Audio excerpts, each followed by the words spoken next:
ದೇಶದ ಅಭಿವೃದ್ಧಿಯಲ್ಲಿ ಎಲ್ಲರ ಪಾಲುದಾರಿಕೆಯು ಅವಶ್ಯಕತೆ ಇದೆ ಅನ್ನೋದನ್ನು ಆ ರೀತಿ ಜೈನ ಸಮಾಜ ದೇಶದ ಸರ್ವಾಂಗೀಣ ಅಭಿವೃದ್ಧಿಗೆ ತನ್ನನ್ನೇ ತಾನು ಸಮರ್ಪಣೆ ಮಾಡಿಕೊಡೋದ್ರ ಜೊತೆಯಲ್ಲಿ ತಮ್ಮ ಆಚಾರ ವಿಚಾರಗಳು, ತಮ್ಮ ತೀರ್ಥಂಕರು ಮತ್ತು ತಮ್ಮ ಸಮಾಜಕ್ಕೆ ಕೊಟ್ಟಿರ್ತಕ್ಕಂಥ ಅನೇಕ ಕಂದಾಚಾರಗಳನ್ನು ಮೈಗೂಡಿಸ್ಕೊಂಡು ಮುಂದಿನ ಪೀಳಿಗೆಗೆ ಪರಿಚಯಿಸ್ತಕ್ಕಂಥ ಕೆಲಸ ಮಾಡ್ತಾಯಿದ್ದಾರೆ.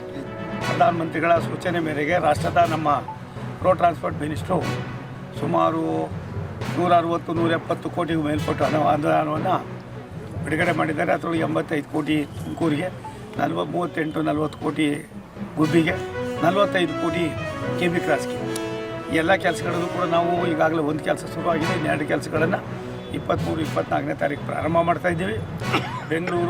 ಬೆಂಗಳೂರಿನ ಸರ್ವಾಂಗೀಣ ಅಭಿವೃದ್ಧಿಯಲ್ಲಿ ತುಮಕೂರನ್ನು ಕೂಡ ಸೇರ್ಪಡೆ ಆಗಬೇಕು ಅನ್ನೋದು ನಮ್ಮೆಲ್ಲರ ಇಚ್ಛೆ ಆಗಿದೆ. ಆ ನಿಟ್ಟಿನಲ್ಲಿ ನಾವು ಕೆಲಸ ಮಾಡ್ತಾಯಿದ್ದೀವಿ.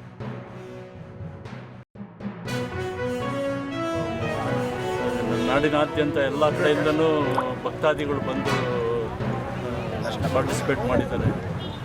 ಏನಾದರೂ ಕೇಳ್ಕೊಂಡ್ರೆ ಸರ್ ಸಚಿವರಿಗೆ ಏನಾದರೂ ಇಲ್ಲಿನ ಡಿಮ್ಯಾಂಡ್ಸ್? ಸಚಿವರಿಗೆ ಈಗ ತಾನೇ ಇಲ್ಲಿ ಒಂದು ಯಾತ್ರಿ ನಿವಾಸಕ್ಕೆ ಒಂದು ಮೆಮೊರಾಂಡಮ್ ಕೊಟ್ಟಿದ್ದೀವಿ. ಒಂದು 50-60 ರೂಮ್ಗಳ ವ್ಯವಸ್ಥೆ ಮಾಡಿಸ್ಕೊಡಿ ಅಂತೇಳಿ ಸೋಮಣ್ಣ ಅವ್ರಿಗೆ, ನಮ್ಮ ಸುರೇಶ್ ಗೌಡರಿಗೆ ಎಲ್ಲರಿಗೂ ಒಂದೊಂದು ಮನವಿ ಪತ್ರ ಕೊಟ್ಟಿದ್ದೀವಿ. ಸಚಿವರು ಸರ್ ಭಕ್ತಾದಿಗಳಲ್ಲಿ ರಾಷ್ಟ್ರದಲ್ಲಿ ಎಲ್ಲೂ ಇಲ್ಲ. ಜೊತೆಗೆ 3 ಜನ ಮುನಿಗಳು ಬಂದು 3 ತರಹದ ಒಂದೊಂದು ವಿಶೇಷಗಳನ್ನು ಇಲ್ಲಿ ಬಿಟ್ಟು ಹೋಗಿದ್ದಾರೆ. ಪ್ರಪ್ರಥಮವಾಗಿ ಪ್ರಮುಖ ಸಾಗರರು 2006ರಲ್ಲಿ ಬಂದರು, 2010ರಲ್ಲಿ ಪ್ರಣಾಮ್ ಸಾಗರ್ ಬಂದರು, 3ನೇದು ಯುಗಳ ಮುನಿಗಳು. ಮೇಲೆ ಏನು ಸಮೋಷಣ ನಾವು ಕಾಣಿಸ್ತಾ ಇದ್ದೀವಿ, ಅದು ವಿಶ್ವದಲ್ಲಿ ಎಲ್ಲೂ ಇಲ್ಲ. ಈ ಒಂದು ಅತಿಶಯ ಕ್ಷೇತ್ರ ಚಂದ್ರನಾಥ ಸ್ವಾಮಿಯ ಒಂದು ಮಹಾಪ್ರಸಿದ್ಧವಾದ ಕ್ಷೇತ್ರ. ಇಲ್ಲಿ ಪ್ರತಿ ವರ್ಷ 3ನೇ ಭಾನುವಾರ ಒಂದು ವಾರ್ಷಿಕ ಪೂಜೆ ಅಂತ ನಡೀತಿದೆ.